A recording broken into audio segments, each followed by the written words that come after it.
Stop bedeviling our own just because of political alignment.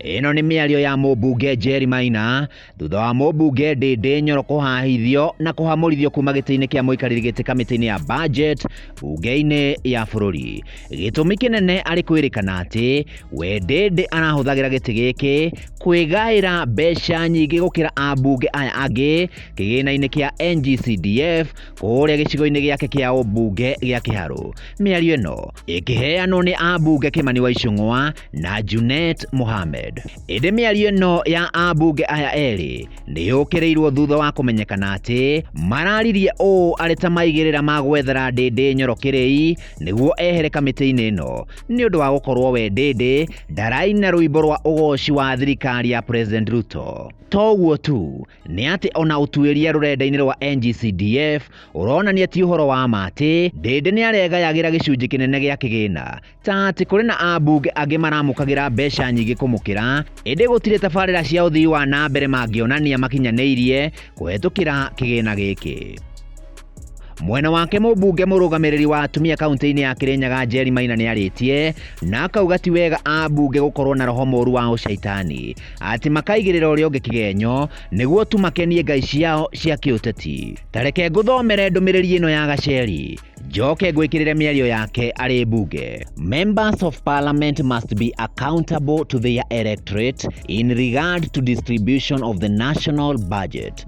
The August House is the superior arm of government that scrutinizes and approves expenditure. Let's not bedevil individuals merely because of our political alignment. What is palatable today may be unpalatable tomorrow. The goalpost keeps shifting in politics.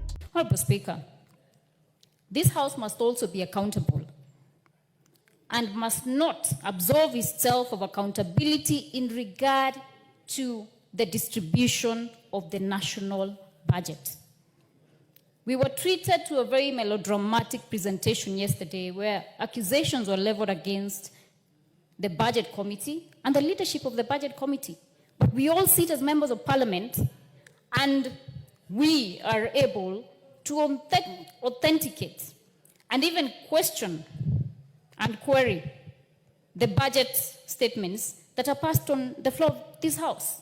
So when I see members trying to bedevil each other individually because of perhaps political inclinations, political realignments will come and go. Perhaps maybe Honorable Kenyan and I will be on the same side in the next government. So it is very important for us to quit from bedeviling the now, I don't know whether to say former, chair of budget, Honorable Ndindi Nyoro. And he has not been chair budget forever. He was chair budget for, I think, 2.5 years. He was a member of parliament for Kiharu. Prior to that, members of this House have actually gone to his constituency to benchmark on the work that he is doing for the people of Kiharu constituency.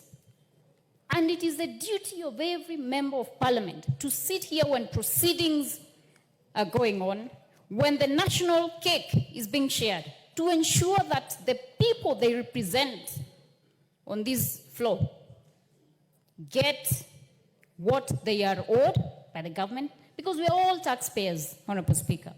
And we must... Mwena wake Ndindi Nyoro ndari araria thutha wake kuhamurithio indi uyu niguo mukwa wa video uri na thiri nene muno hari gitumi giake gwibanga wega na akahota kuruta wira muthaka kuria Kiharu. Take 1 million.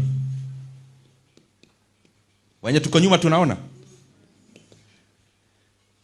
Kiharu primary hakuna shule kama hiyo, lakini just for demonstration. Kiharu primary, then constituency X primary, sitaki kusema ine.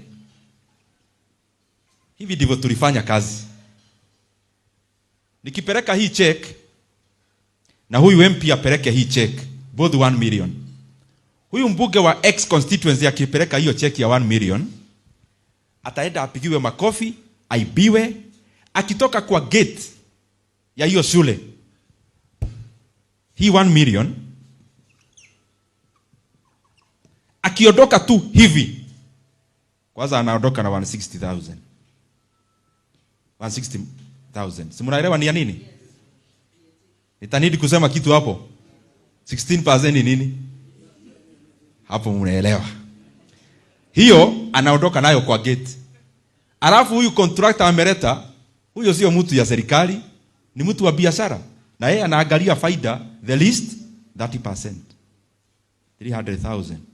So mbunge hajaiba, CDF chairman hajaiba, mwalimu hajaiba, lakini mbunge akipigiwa makofi akifika kwa gate hivi anaondoka na 460,000. Now, hii yetu tumepeleka hapa from, do you know how we manage? We manage like accrual account. Pesa ikiingia tunatoa 5% ile admin. From there, mchanga ikikuwa ordered inalipwa from this account, which mtaelezwa maneno ya procurement ya hiyo later. So, without stealing, without anything, our work will be double than yours. Ino nayo niyo miario ya muthia iria Ndindi erigite kwaria kuri tariki 21 February agithathaura maundu maria marahutia bururi. Very important to discuss also the soft side of our country. The country we call Kenya, in the definition of it, Honorable Speaker, is just boundaries. And I'm saying so because many times we confuse between several things. One, what is the country, the republic, the nation, the government, and the state. Honorable Speaker, what we call a country is just by the boundaries that define where Kenya lies.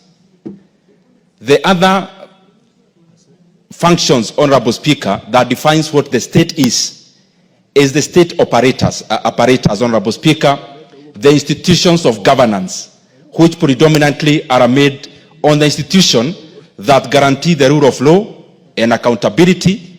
Rule of law, of course, through the judiciary, accountability through democracy in a house like the legislature, and also a functional modern state, which then defines the executive. Honorable Speaker, many times you don't talk about what the nation is. The nation of Kenya. And Honorable Speaker, I've talked about the country called Kenya. I've talked about the state, which makes the apparatus of the institution of governance.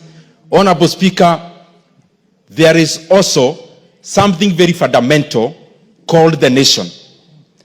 And the nation is the soft side of the country. And Honorable Speaker, many times, even economically speaking, many countries actually progress when they have been able to align their culture. And Honorable Speaker, many times we confuse the culture and the language. That is only one side of what we call the nation, or a shared identity, or shared values. The soft side of the country, Honorable Speaker, encompasses and answers the question of who are we as a country, who are we as a citizenry.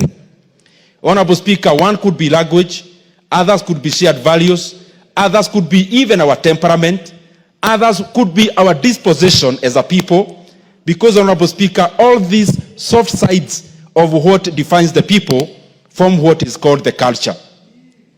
Honorable Speaker, in this modern era, it is beholden upon all of us, and that is why culture is always actually not static, Honorable Speaker.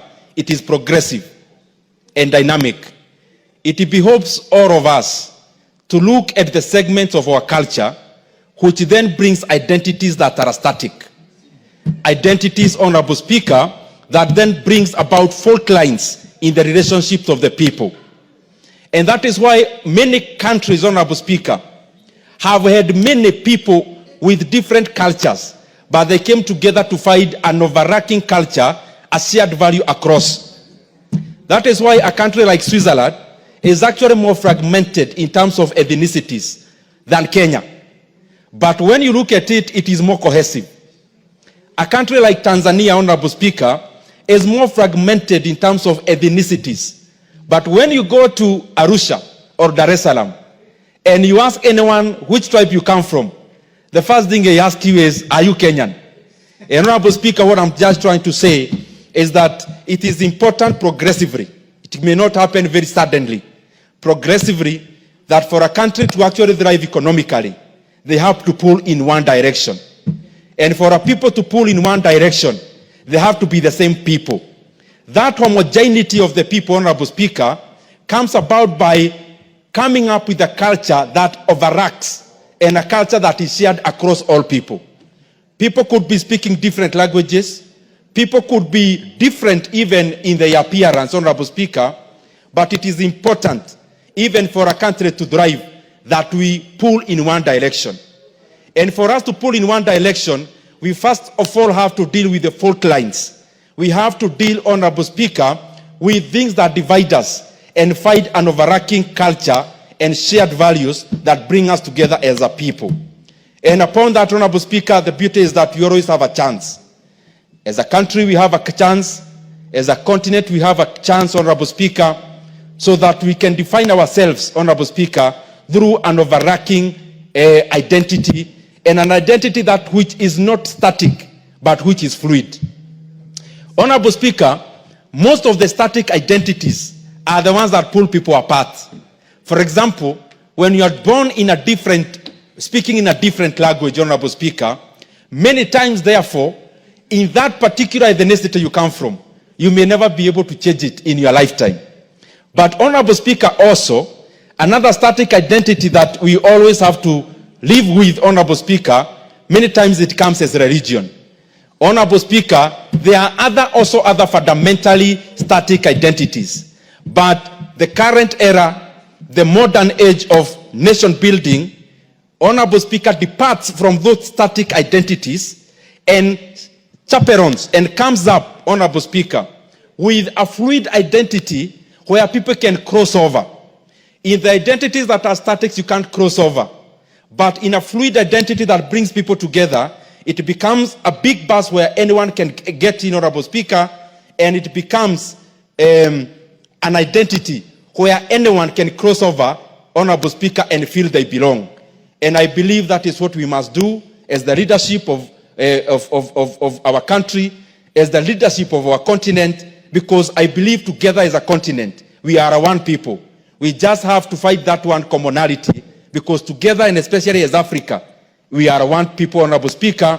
We must act as one people. We must pull in one direction so that our continent can actually have better days ahead. And even the same should percolate to the individual states, to the individual nations, Honorable Speaker, to the individual countries, so that we continue building a cohesive society. I thank you, Honorable Speaker. Very well. Sounds like the Hegelian philosophy or something of that type. Let's hear from Honorable. Thengio muno nĩ gũtwĩrorera. Angĩkorwo nĩ rita rĩaku rĩa mbere channel-inĩ ĩno, ngakũĩhoya wĩtĩkĩre gũsubscribe na oho gũtũhe like thĩinĩ wa video ĩno. Angĩkorwo nĩ subscribe-ĩte, thengio muno. Ndũkariganĩrwo nĩ kũ-like. Niĩ njĩtagwo John Kamau.